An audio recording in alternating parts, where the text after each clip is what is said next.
Do you believe that President Trump was wrong to issue these blanket pardons to the January 6th Number one, defendants? he had the legal authority to do it, but I fear that you will get more violence.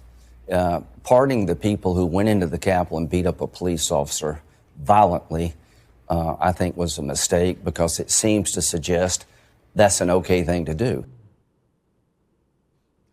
Lindsey Graham thinks it's a mistake. And that's so funny, because Lindsey Graham is from Blood Red, South Carolina. And one of the reasons Lindsey Graham is still in his seat is because Donald Trump has run cover for that man constantly. He'll bring him up on stage and the crowd boos, "Oh, Lindsey." And then Trump says, no, he's my guy. And so Trump pardons a bunch of guys and Lindsey comes out and knifes him right in the back. It's an interesting little planet we live in. Joining me now, Steve Deace of the great Steve Deace Show. Steve, Lindsey's not comfortable with the pardons.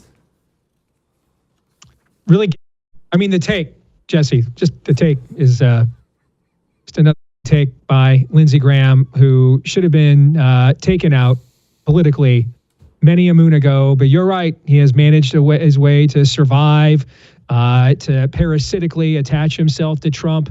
But this might be a bridge too far, particularly for this iteration of Trump that we're seeing now, Jess. I mean, this is the Trump many on the right long hoped for and the left was long fearful of. So, I mean, while we're out there settling scores, I think it might be time to send old Lindsey out to pasture. Let's talk about sending Lindsey out to pasture, because he's up in 2026. In fact, 2026 really seems to be our year. We have John Cornyn types and others who are up for re-election. And this has been traditionally where the GOP primary voter has pooped his pants and then sat in it for days on end. We don't show up to Republican primaries. And if we do, about 75-80% of the people who do show up vote for the same scumbag loser who's been there screwing them over time and time again. You mentioned Trump has changed, and I certainly have witnessed that change. Has the GOP primary voter changed? Because that really is our problem. Agreed, but I think a lot of that is generational, and I say this is a guy that has a lot of sleepless nights, PTSD, scars, and bitterness from participating in a lot of GOP primaries in my home state of Iowa and around the country. And the reality is, if the same 70-year-old Fox News viewer is the same person that votes in all the primaries, then you're going to get all the same candidates. That is absolutely correct. But we have a new dynamic here in Trump. Our people have really placed an inordinate amount of hope and faith into Trump to deliver for them. And this first week has been a feeling of deliverance, frankly. Okay. And so I think he does have the cachet now to, pardon my French, trump the GOP primary voter, to do a Thanos type of a snap and dust, metaphorically speaking, a lot of these GOP hacks in primaries by signaling that they're not loyal, they're not helpful with his agenda, they're getting in the way of him making America great again. And so I do not trust the GOP primary voter one iota, but I do trust in the amount of trust they have in Trump. If Trump acts, we could take numerous of these Republican senators out. If he doesn't, we're not going to be able to touch any of them. I mean, the reality is nothing good in the Republican Party will happen without the direct involvement of Donald Trump, because the Republican Party and Republican Party primary voters have not changed.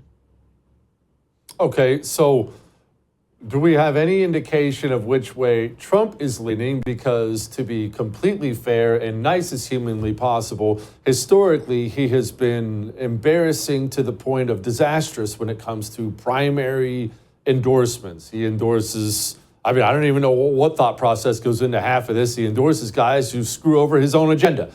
Or do we have a different Trump now when it comes to endorsements? Well, I do think amplifying personal grievances like this, like Lindsey Graham opened that front up, would be strategically beneficial. But I think the real test here for Trump, I mean, the amount of political calculation that is going on here. I mean, really, the first time he ran, the calculation was who said nice things to me and was loyal to me. There is a level of stratagem and nuance happening here. We're actually playing chess. I don't know if we've gotten to 4D chess yet, but we are playing chess here. And so I think for Trump, this is going to be a calculus, which is if we lose this next midterm election, his presidency is effectively over, Jesse. Except for what he will be able to do with foreign policy, which is still has a lot of sweeping power. But on a day-to-day basis, his ability to radically transform the country back to some form of normalcy will be mortally wounded. And between not being able to run again, he'll be a lame, and he knows this. I think this is why they're rolling out so aggressively this very first year, this very first week even, that if we do poorly in this next midterm, much of the hope that we have in his presidency is over the first Wednesday in November of 2026. And so the calculus here is, okay, Lindsey Graham sucks, all right? Everybody recognizes this. But if I can get him to vote for Pete Hegseth and this and that, and then I'll put up with it unless we're gonna nominate someone who then can't even win a general election. Now that's not a worry in a state like South Carolina where a yellow dog gets elected if they're a Republican, but it could be a worry in some other states as well. And so are there capable quality candidates that could replace these kinds of figures? Again, in South Carolina or Texas with John Cornyn, those aren't as big a worries where Democrats have very tough sledding statewide to win. But there could be some other places where, like my home state of Iowa with a Joni Ernst, for example, where she's terrible, yes, but you can't risk losing the seat outright to a Democrat either. Yeah, that would suck. Gosh, I can't stand Joni Ernst. Fauci, real That's quick two here, of us. Steve. Fauci got his pardon. It leaves, honestly, I can't believe how many emails I'm still getting about this. This Fauci pardon just sticks under people's saddle real bad, man. It's driving them crazy. Well, here's the good news of this. This, given who the Republican Party is, it is far more likely now, Jesse, that they will push for the real truth of what happened here and what was done to us without having to act on it than it would if he was not under any form of legal protection. Because that's most Republicans are closer to Lindsey Graham than Donald Trump, frankly. And so the idea of exposing something without having to do something about it is like fetishized in the Republican Party. So we might actually get more answers now. There's nothing to hold him back from testifying now under oath. He could be found in contempt of court regardless of a pardon if he doesn't show. There would be criminal liability there. There would be criminal liability for perjuring himself. And so if we're looking for a silver lining here, he is now completely invulnerable, which makes him therefore vulnerable. There's no reason for him to come forward and tell the truth. There's no reason for Republicans not to truly expose the depths of his depravity here, because they have an excuse with his pardon. They don't have to act on it. They can just turn it into fodder for shows like yours and mine. I would thank you for coming to my YouTube channel, but I know how brilliant it is, and I know you love it here. So subscribe and watch. We're going to start really ramping things up and putting some funny stuff, some interesting stuff out there, some collaborations. Either way, my YouTube channel is officially the place to be. So stick around.